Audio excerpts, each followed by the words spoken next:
I watched my coffee cup shake its way across the kitchen table that Tuesday morning, leaving a trail of brown droplets like breadcrumbs marking my frustration. My hand wouldn't stop trembling, and what used to be a simple pleasure, that first sip of morning coffee, had become another reminder of how Parkinson's was stealing the small joys from my life. I was 58 years old, diagnosed 3 years earlier, and despite being on medication, my tremors were getting worse. My neurologist kept adjusting my doses, but the shaking in my right hand had become so pronounced that I'd stopped going out to restaurants with friends. The embarrassment of dropping silverware, of watching soup spill from a spoon before it reached my mouth, of seeing people's eyes dart away when they noticed, it was all too much. I'd resigned myself to this being my new normal, believing that progressive meant inevitable decline. But then, something unexpected happened during a routine follow-up appointment that would completely change my understanding of what was making my tremors worse. My doctor asked me to keep a symptom diary for 2 weeks, tracking not just when my tremors were worst, but also what I'd eaten, how I'd slept, my stress levels, everything. I'll be honest, I thought it was busy work, something to make me feel like I was doing something productive while the disease marched forward. But I'm a detail-oriented person, always have been, so I tracked everything meticulously. I wrote down every meal, every snack, the time I took my medications, how long I slept, even my mood throughout the day. After 2 weeks, I brought my diary back to my neurologist, and we sat down together to look for patterns. What we discovered sitting in that exam room was so surprising that at first, I didn't believe it. My worst tremor days, the ones where I could barely hold a pen or button my shirt, consistently came after days when I'd eaten significant amounts of one particular food. It wasn't something exotic or obviously harmful. It was protein. Specifically high amounts of protein consumed close to when I took my levodopa medication. Now, before I explain what happened next, let me share something that changed my entire perspective on managing Parkinson's symptoms. I want to hear from you about your own experience with tremors. Have you noticed that certain foods or meal timing affects your symptoms? Drop a comment below sharing what you've observed, because your experience could be the clue that helps someone else in our community connect the dots in their own journey. These shared experiences are incredibly valuable, and I read every single comment because I learn something new from this community every day. Let me explain what's actually happening in your body when you eat protein around the same time you take levodopa, and why this matters so much for tremor control. Levodopa, which is the gold standard medication for Parkinson's, needs to cross from your bloodstream into your brain to work. It does this by using special transport systems. Think of them like shuttle buses that carry passengers across a bridge. Here's the thing though, levodopa is chemically very similar to amino acids, which are the building blocks that make up protein. When you eat a protein-rich meal, you flood your system with amino acids, and suddenly those shuttle buses are packed with passengers, all trying to cross at once. Your levodopa has to compete with all those amino acids for a spot on the shuttle, and when there's heavy competition, less levodopa makes it into your brain. Less levodopa in your brain means less dopamine production, and less dopamine means your symptoms, especially tremors, get worse. It's like trying to get on a crowded subway during rush hour versus having the whole car to yourself. The medication you're taking is the same, but its ability to do its job gets blocked by something as simple as eating a steak or a chicken breast at the wrong time. This discovery hit me like a lightning bolt because I'd been doing everything wrong without realizing it. My typical breakfast was 3 eggs and turkey sausage, which I'd eat right before taking my morning levodopa. Lunch was usually a protein shake or grilled chicken salad, taken around the same time as my midday dose. Dinner was always centered around meat, fish, or poultry, and I'd take my evening medication with or right after that meal. I thought I was being healthy, following the high-protein diet that so many people recommend, never realizing that I was essentially blocking my own medication from working properly. The protein itself wasn't bad. Protein is essential for maintaining muscle mass and overall health, especially with Parkinson's. The problem was the timing.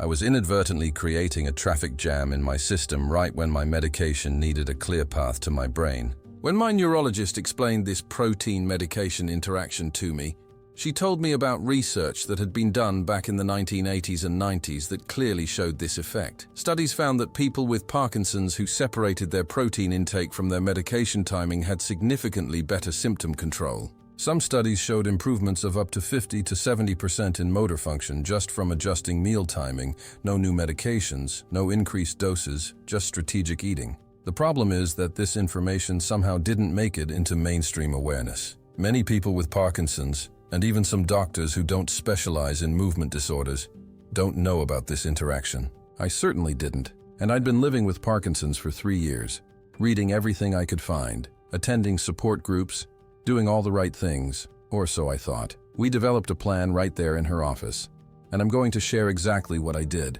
because this approach changed everything for me. The core strategy was something called protein redistribution, which means eating very little protein during the day when I needed my medication to work best, and then eating most of my protein in the evening. For breakfast, I switched from eggs and meat to oatmeal made with almond milk, topped with berries, banana, and a drizzle of maple syrup. This gave me about 3 grams of protein instead of the 35 I'd been eating before. My morning snack became an apple with almond butter, keeping the protein minimal but giving me sustained energy. Lunch transformed into a large salad with lots of colorful vegetables, olive oil and balsamic dressing, sweet potato, avocado, and maybe some chickpeas for substance, but still keeping total protein under 10 grams. Afternoon snack was usually rice cakes with hummus or a small handful of nuts, again staying under 5 grams of protein. Then, dinner became my protein feast. I'd have a large portion of salmon, chicken, steak,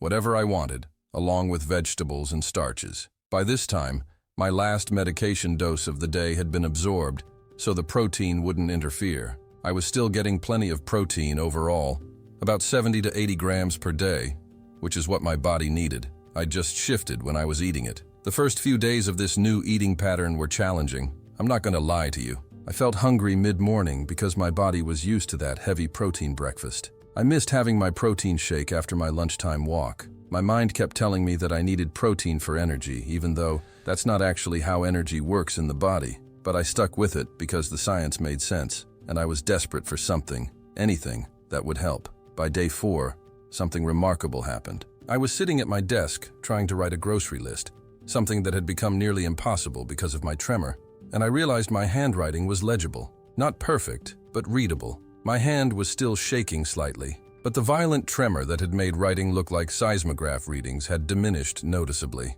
I held my hand out in front of me and watched it. There was still a tremor, but it was maybe half as pronounced as it had been just days before. Over the next 2 weeks, the improvement continued. I started timing my medication doses more precisely, taking them on an empty stomach, and waiting at least 30 minutes before eating any low-protein food, and a full hour if I was going to have even a small amount of protein. I also started paying attention to hidden protein sources. Milk has 8 grams per cup, so I switched to low-protein alternatives during the day. Many protein bars have 15 to 20 grams, so those became evening-only snacks if I had them at all. Even bread can have 3 to 5 grams per slice, so I started checking labels and choosing lower protein options for daytime meals. It sounds obsessive, and maybe it is, but when you've lived with tremors that make you feel like you're losing your independence, you become very motivated to do whatever works. By the end of the first month, my tremor reduction was dramatic enough that my family and friends started commenting on it. My daughter, who'd been cutting my food for me at family dinners, watched me cut my own steak and actually started crying. My best friend noticed that I was holding my coffee cup steady when we met for our weekly breakfast. My handwriting, while not what it used to be before Parkinson's, was functional again. I could sign checks, write notes, fill out forms without feeling embarrassed. But here's what really got me. I went back to my neurologist for a follow-up, and she did the standard motor assessment that tracks tremor, rigidity, and movement. My tremor score had dropped from a 4, which is severe, to a 1.5, which is barely noticeable. That's a 60% improvement. And the only thing I'd changed was when I ate protein. Not what I ate, not how much, just when. Now, let me be completely honest with you about what this approach does and doesn't do, because I never want to give false hope or oversell something. This protein timing strategy dramatically improved my tremors, but it didn't eliminate them completely. I still have Parkinson's disease. I still have symptoms on stressful days, or when I'm tired, or if I accidentally eat too much protein at the wrong time. My tremors come back stronger. This isn't a cure, and it won't work the same way for everyone. Parkinson's affects people differently, and some people don't notice as much interaction between protein and their medication. Some people are on different medications that don't have this same competition with amino acids. And some people's tremors are caused by mechanisms that aren't as responsive to dopamine levels. But for many people, especially those on levodopa, this simple dietary adjustment can make a profound difference in symptom control. Let me walk you through exactly how to implement this if you want to try it, because the details matter. First, talk to your doctor or a dietitian who specializes in Parkinson's. This is important because everyone's medication regimen is different, and you need professional guidance to do this safely. Some people need to maintain steady protein intake for other health reasons, and this approach might need to be modified. Once you have professional clearance, start by tracking your current protein intake and tremor patterns for about a week, just like I did. Write down everything you eat, noting the protein content, and rate your tremor severity at different times of day on a scale of 1 to 10. This gives you a baseline and helps you see if there's already a pattern you haven't noticed. Next, begin the protein redistribution gradually. Don't just flip your entire diet overnight, because that can be jarring and hard to sustain. Start by reducing your breakfast protein by half and see how that affects your morning symptoms over a few days. Then adjust your lunch protein, then your snacks. Work your way into the full redistribution over about 2 weeks. This gradual approach also lets you figure out your personal threshold. Some people find they can handle 10 to 15 grams of protein at lunch without too much interference, while others need to stay under 5 grams. You have to experiment and find what works for your body. For timing, take your levodopa on an empty stomach, meaning at least 1 hour after eating and 30 to 60 minutes before eating. I know this can be challenging with multiple daily doses, but it makes a significant difference in absorption. If you absolutely must eat something with your medication, choose a small, low-protein snack like crackers or fruit. Here's a practical day in the life example of what my eating schedule looks like now. I wake up around 7 a.m., take my first levodopa dose with water, then wait until 7:45 to eat breakfast. Breakfast is typically oatmeal with fruit and a sprinkle of cinnamon, or whole grain toast with avocado and tomato, keeping protein under 5 grams. My second medication dose is at 11 a.m., so I make sure to take it before eating anything. Then wait until 11:30 for a snack if I'm hungry, maybe some rice cakes with jam or a banana. Lunch comes around 1 p.m., and I'll have something like a big vegetable stir-fry with rice, or pasta with marinara sauce and lots of veggies, keeping protein under 10 grams. My third dose is at 3 p.m., taken on an empty stomach, followed by an afternoon snack around 3:45, perhaps some pretzels with mustard or apple slices. Then my final dose is at 7 p.m., and I take that before dinner. By 7:30 or 8 p.m., I eat dinner with my family, and this is when I load up on protein. A 6-ounce piece of fish or chicken, maybe a cup of Greek yogurt for dessert, bringing my daily protein total to 70 to 80 grams, which is plenty for my body's needs. The key is that this protein comes after my medications have been absorbed and are already working. Shopping and meal planning look different now, and I want to give you specific examples because this was one of my initial challenges. For breakfast items, I buy old-fashioned oats, almond milk, all kinds of fresh and frozen fruit, maple syrup, and cinnamon. For lunch and snacks, I stock up on rice, pasta, potatoes, sweet potatoes, lots of fresh vegetables, low-sodium tomato sauce, olive oil, vinegar, mustard, jam, rice cakes, pretzels, and crackers.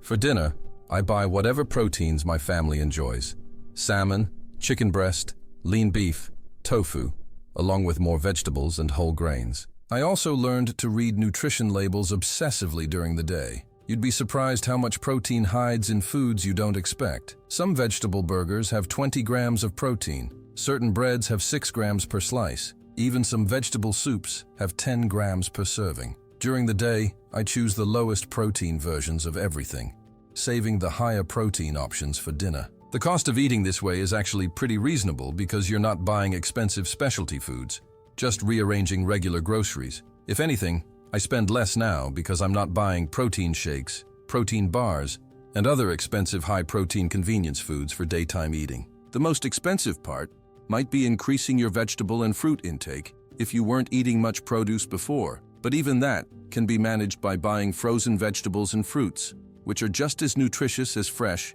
and often cheaper. The accessibility is also good because this doesn't require any hard-to-find ingredients or special products. Everything I eat is available at a regular grocery store. You don't need to shop at health food stores or order supplements online. It's just regular food, eaten at strategic times. Let me address some of the common challenges people face when trying this approach, because I encountered most of them myself. First, social situations can be tricky. When someone invites you to lunch and serves a protein-heavy meal, what do? I've learned to be upfront about my needs. I tell people that I'm managing my Parkinson's symptoms through meal timing and that I need to eat lighter during the day. Most people are understanding and accommodating. If I'm at a restaurant for lunch, I order a large salad or a vegetable pasta dish and save the protein entrees for dinner. Sometimes I'll eat a small amount of protein at lunch if it's unavoidable, and I just accept that my tremors might be a bit worse that afternoon. It's not perfect, but it's manageable. Second, hunger can be an issue initially.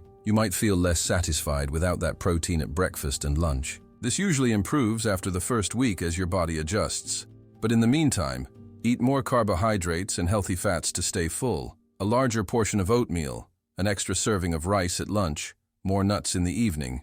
These all help. Third, family members might not understand why you're eating differently. I had to explain multiple times to my wife that I wasn't on a weird diet or trying to lose weight, that this was about making my medication work better. Once she saw the improvement in my tremors, she became my biggest supporter and helped me plan meals. The timeline for seeing results varies, but most people notice some improvement within the first week if this interaction is affecting them. For me, it was 4 days before I saw a clear difference, and about 3 weeks before I reached the maximum benefit. Some people see changes even faster, within 2 or 3 days. Others take longer, maybe 4 to 6 weeks to see the full effect. The key is consistency. If you do protein redistribution for a few days, and then go back to your old eating pattern, you won't see sustained improvement. This has to become your new normal, at least during the daytime hours. I also found that my tremor reduction stayed stable over time. 6 months later, a year later, as long as I maintained the low daytime protein and proper medication timing,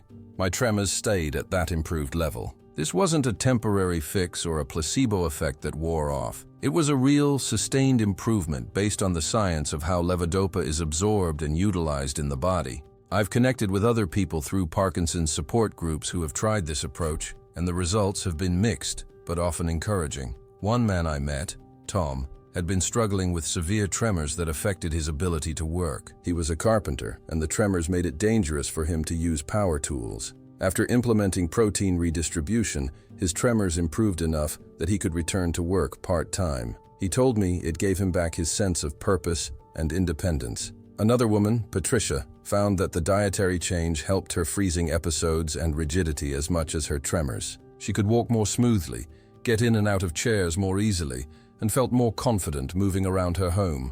On the other hand, I've also talked to people who tried this approach and didn't notice much difference. One friend said it maybe helped a tiny bit, but not enough to make the dietary restriction worth it for him. He preferred to just increase his medication dose instead, and that's okay. This isn't going to work dramatically for everyone, and each person has to find what works for their unique situation. One thing that surprised me as I dove deeper into this research is how many other nutrients and foods can interact with Parkinson's medications. Iron supplements, for example, can also interfere with levodopa absorption. So if you take iron, you should separate it from your medication by at least 2 hours. Vitamin B6 in high doses can reduce levodopa effectiveness, although the amounts in food and regular multivitamins are fine. Some people find that high-fat meals slow down medication absorption, making it take longer to kick in, although fat doesn't block absorption the way protein does. And on the flip side, some nutrients can actually help. Vitamin C might enhance levodopa absorption slightly. Folate and vitamin B12 are important for proper medication metabolism.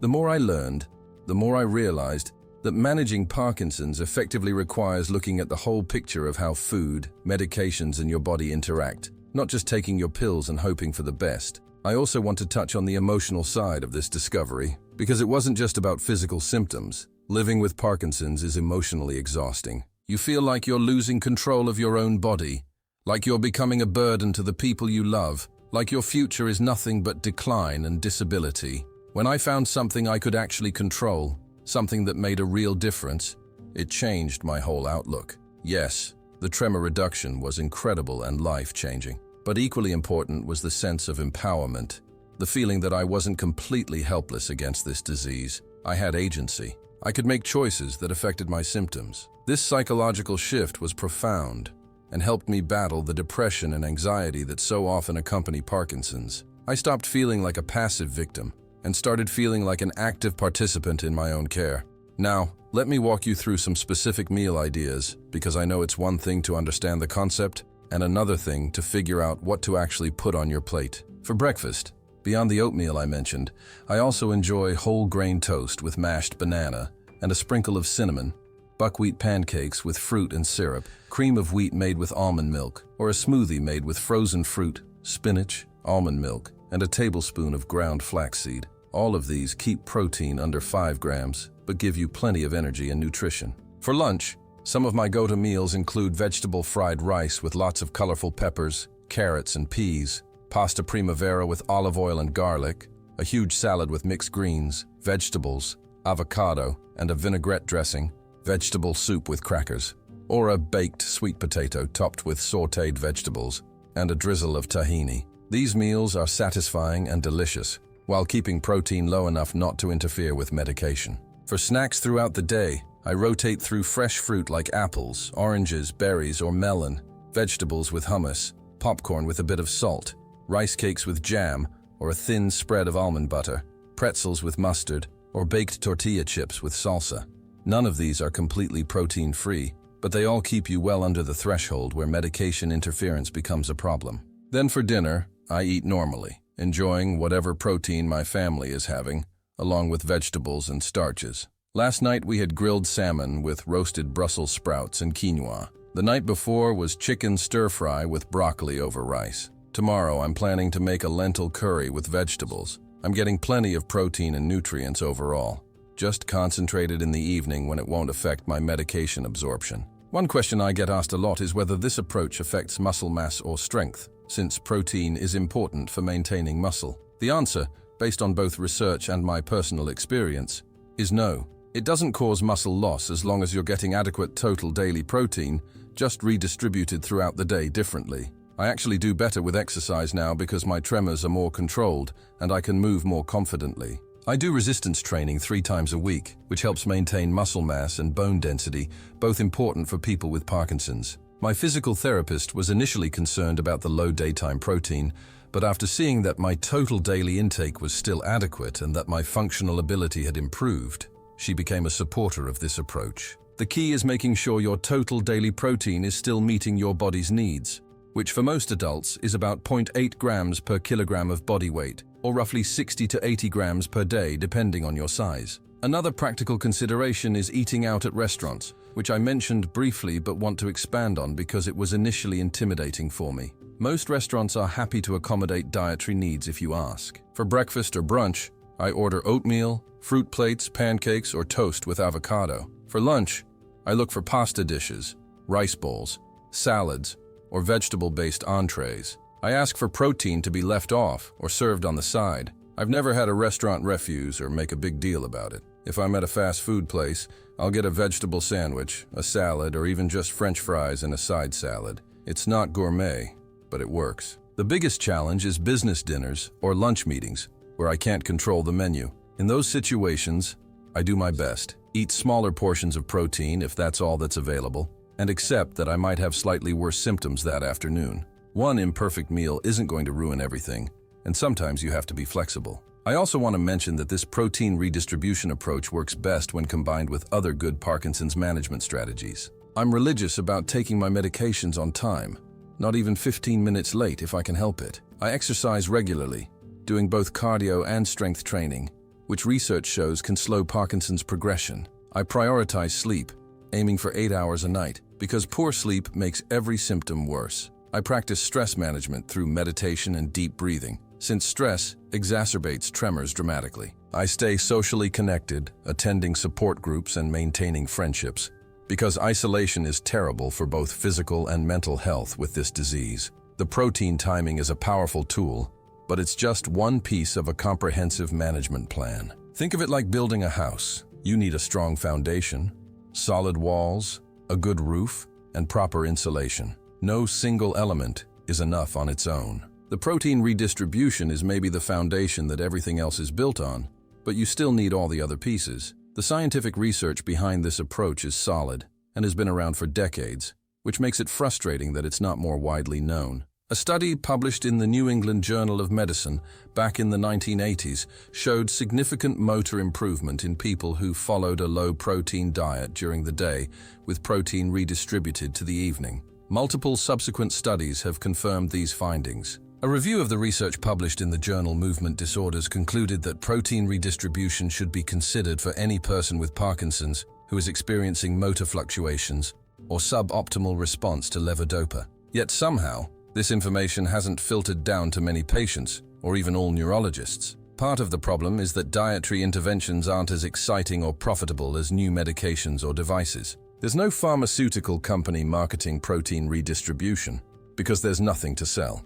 It's just strategic eating using regular food. But that doesn't make it any less effective. If you're considering trying this approach, here's my advice. Start with that symptom diary. Track your protein intake and tremor patterns for at least a week to see if there's a relationship in your case. If you notice that your tremors are worse at certain times of day, particularly a couple hours after protein-rich meals, that's a good sign this strategy might help you. Then talk to your doctor, show them your diary, ask about protein redistribution. If they're not familiar with it, you can even show them some of the research studies. Most doctors are open to evidence-based dietary interventions, especially if the alternative is increasing medication doses with their accompanying side effects. Work with a dietitian if possible to make sure you're still meeting all your nutritional needs while redistributing your protein. Then, implement the changes gradually, giving yourself time to adjust and troubleshoot. Track your symptoms as you make changes so you can see objectively whether it's helping. Be patient, because it might take a few weeks to see the full benefit, and be consistent, because sporadic adherence won't give you the results you're looking for. I wish I could say that this one change fixed everything, that my Parkinson's is now just a minor inconvenience instead of a life-altering condition. That wouldn't be true. I still have Parkinson's disease. I still have difficult days. I still have symptoms that frustrate and challenge me. But reducing my tremors by 70% has given me back a level of function and confidence I thought I'd lost forever. I can write again. I can eat in public without embarrassment. I can work on my hobbies, like woodworking, that require steady hands. I can hug my grandchildren without worrying about accidentally shaking them. These might seem like small things to someone without Parkinson's, but to me, they're everything. They're the difference between feeling like I'm living with a disease and feeling like a disease is defining my life. Before we wrap up, I want to emphasize something important. If you try this approach and it doesn't work for you, that doesn't mean you did something wrong or that there's no hope for managing your symptoms. Parkinson's is incredibly heterogeneous, meaning it affects everyone differently. What works brilliantly for one person might not help another at all. Some people's tremors are more responsive to dopamine levels, others less so. Some people are on medications other than levodopa that don't have the same protein interaction. Some people have tremors caused by different mechanisms entirely. If protein redistribution doesn't help your tremors significantly, there are many other strategies to try.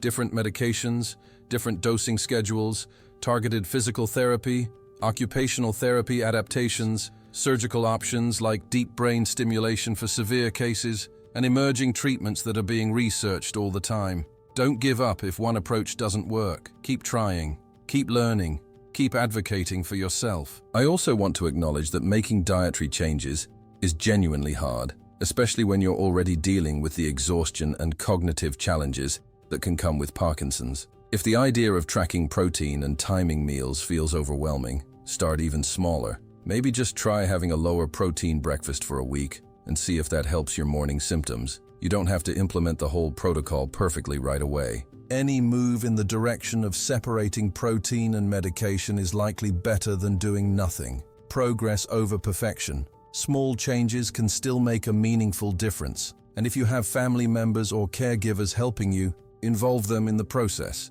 My wife became essential to making this work, helping me meal plan and shop, and stay on track when I was feeling discouraged or tempted to go back to old habits. If this video brought valuable information to you, subscribe to the channel and hit the bell icon to receive notifications of new content. We share practical, evidence-based strategies every week to help you live better with Parkinson's. Our community is made up of people who, just like you, are seeking knowledge and support on this journey. You'll find more videos on managing specific symptoms, optimizing medications, exercises that help, assistive devices and home modifications, emotional and mental health strategies, and stories from others in the Parkinson's community. We're all learning together, and every video brings new tools and insights that can make your daily life better. I read every comment and love hearing about what's working for you, what challenges you're facing, and what topics you want to learn more about. This community is special because we understand what you're going through, and we're here to support each other through the ups and downs of living with Parkinson's. Thank you for watching, and remember, you have more control over your symptoms than you might think. Keep learning, keep trying new strategies, and never lose hope that things can get better.